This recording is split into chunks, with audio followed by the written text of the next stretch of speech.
आपके जीवन में यदि कोई भी बड़ी समस्या आ जाए, डिप्रेशन में चले जाएं, तो इस प्रसंग को जरूर सुनिएगा।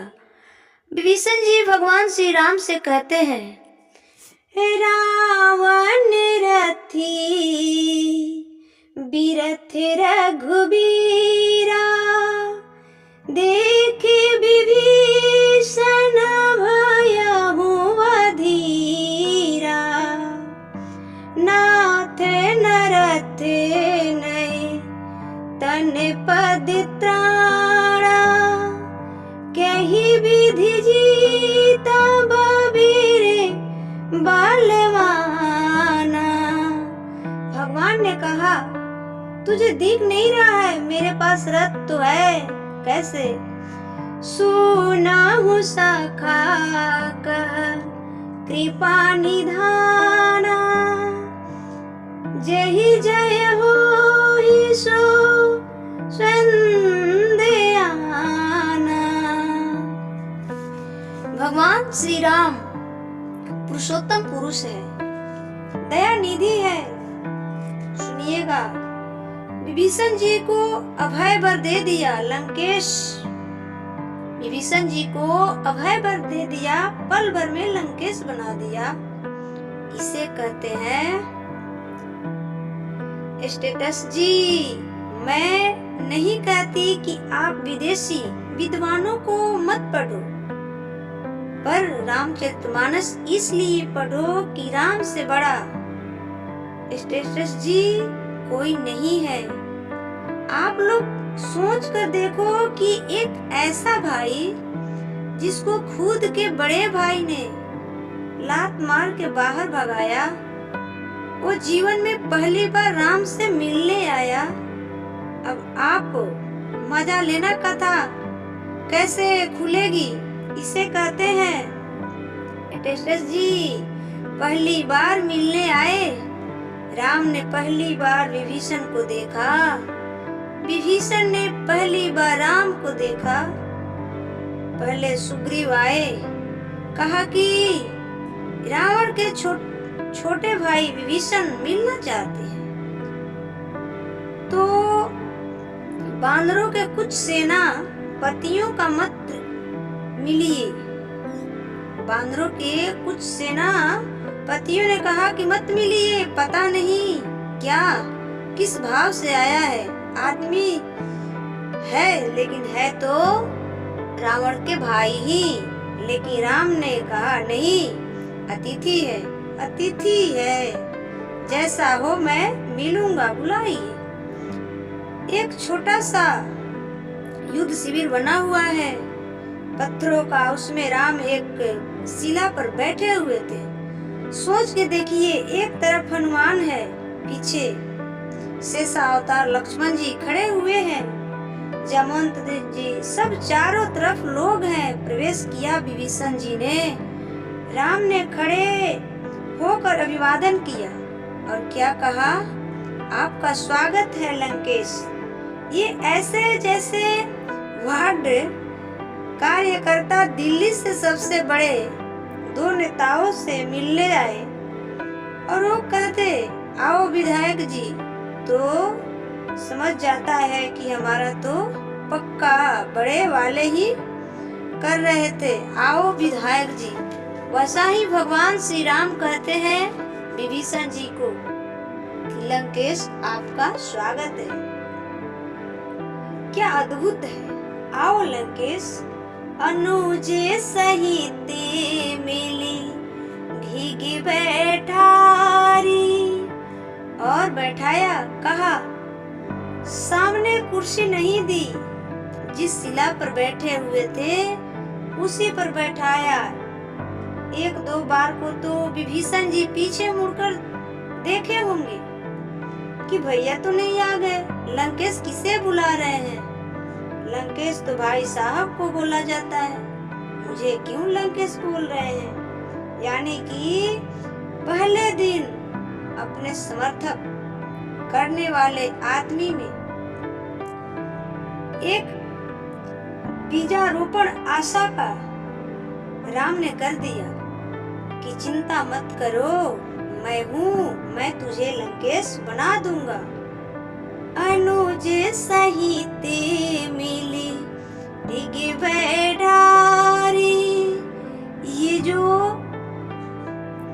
समरसता है, ये जो समाजवाद है, ये जो साम्यवाद है, जो आदमी परेशान नहीं है, उससे जो आदमी परेशान भी है और उससे पहली बात क्या पूछोगे? मैं ये पूछोगे, और तुम्हारा स्ट्रेटजी कैसी है? किला किधर से टूट सकता है? रावण के पास क्या क्या है? नहीं, ये बाद की बात है यार।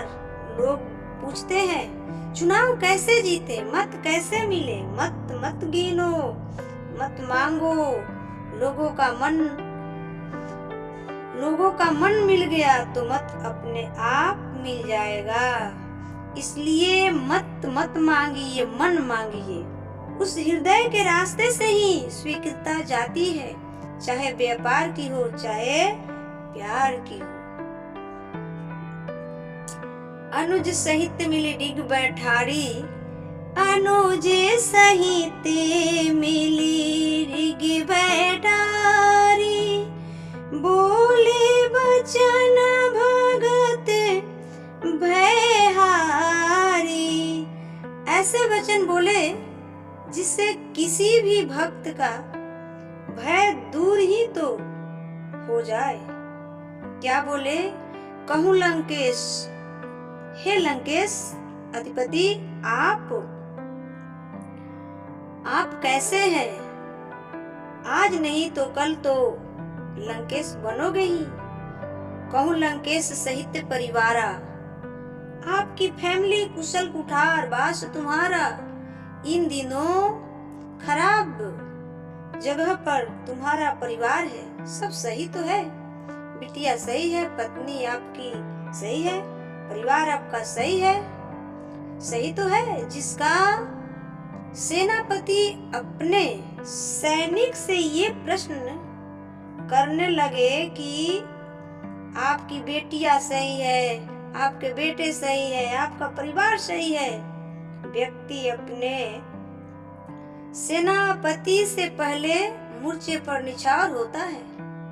ये राम का भाव है। हो सकता है कि आपको लगता हो कि आज विजय नहीं मिलेगा, इसके पास आज विजय का कोई आशा नहीं है, लेकिन कल विजय उसके पास हो सकता है जिसका कोई आशा नहीं है। लेकिन अंततः विजय उसी के पास होती है जिसके पास राम जैसी मर्यादा हो।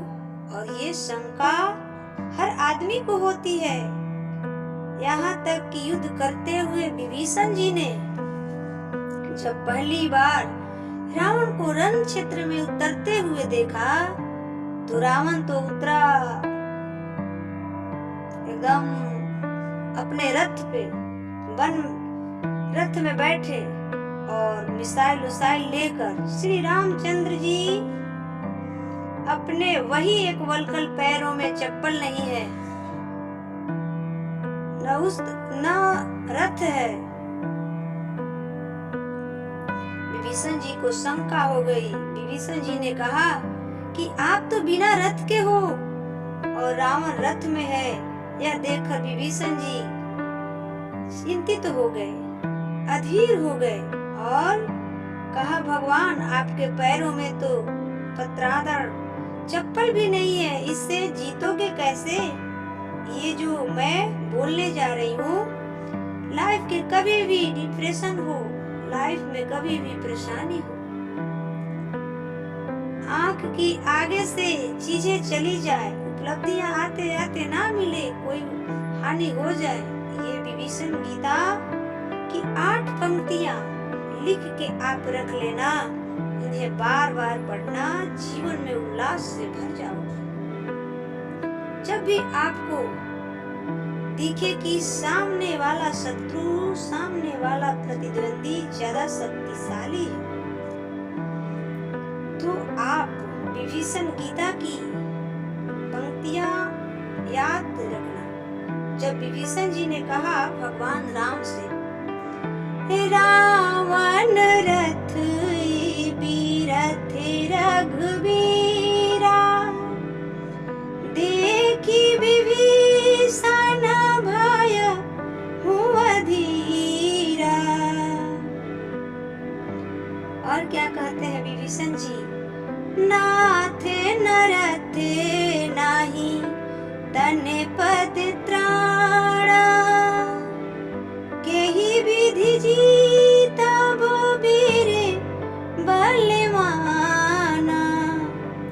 आप तो रथ पर नहीं बैठे हो और आपके पैरों में चप्पल भी नहीं है, ये प्रभु आप कैसे जीत पाओगे?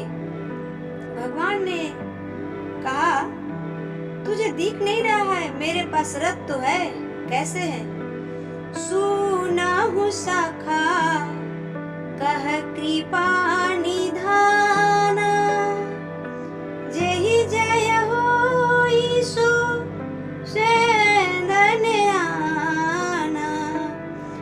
जिससे जय होती है, जिस चंदन से जय होती है, जिस रथ से जय हो सकती है, वो तुझे मैं बताता हूँ।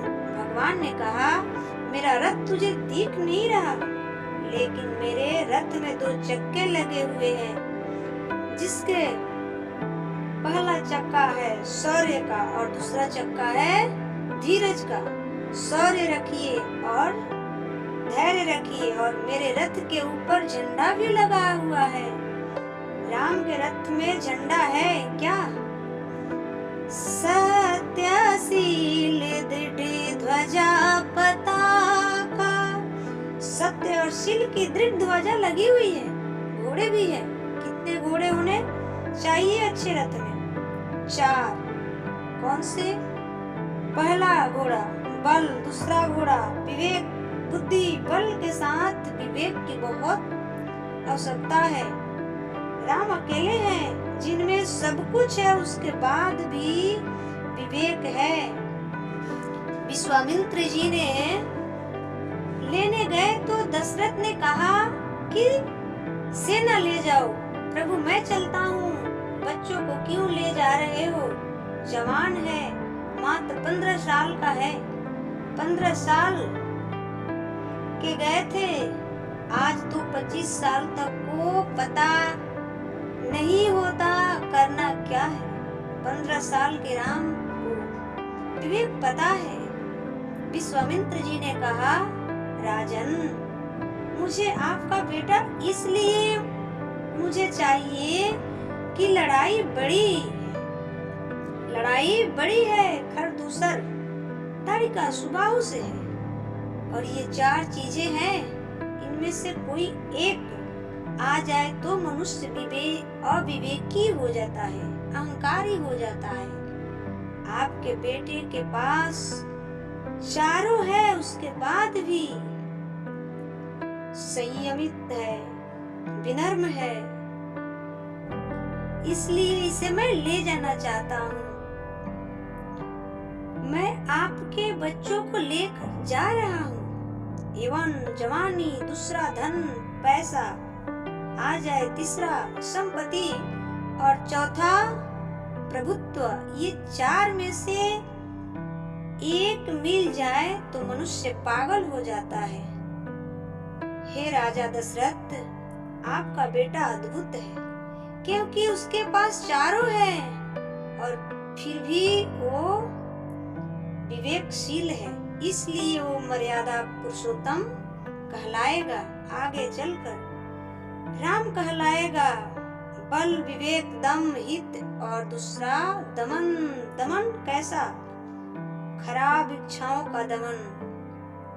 जवान लड़कों, अपनी इच्छाओं को सीमाओं में बांधे रखो, वरना ये शौक गुनाहों में बदल जाते हैं। बल, विवेक और दम यानी कि इच्छा पर अंकुश, यानी कि इच्छा पर अंकुश, और फिर क्या, परहित, दूसरों का हित। ये भारत है, और इन चारों घोड़ों के ऊपर एक रस्सी भी है, लगाम भी है। लगाम क्या है?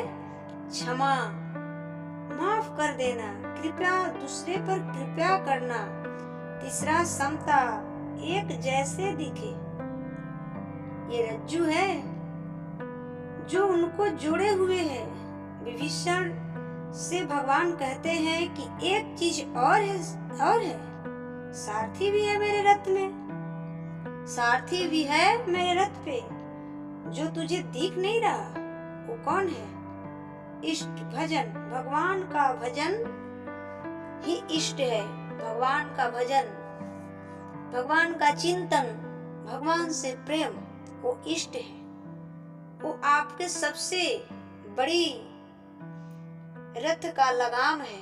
इसलिए भगवान का चिंतन और रामचरितमानस का अध्ययन आप जब भी समय नहीं मिले, मैं ये नहीं कहती कि अपने पढ़ाई, अपने कार्यों को छोड़कर रामचरितमानस को पढ़ना शुरू करो। नहीं, जब भी समय मिले 2 लाइन 4 लाइन रामायण, रामचरितमानस का अध्ययन किया कीजिए, और भगवान का चिंतन खाते पीते हंसते खेलते रोते हर पल बनी रहनी चाहिए।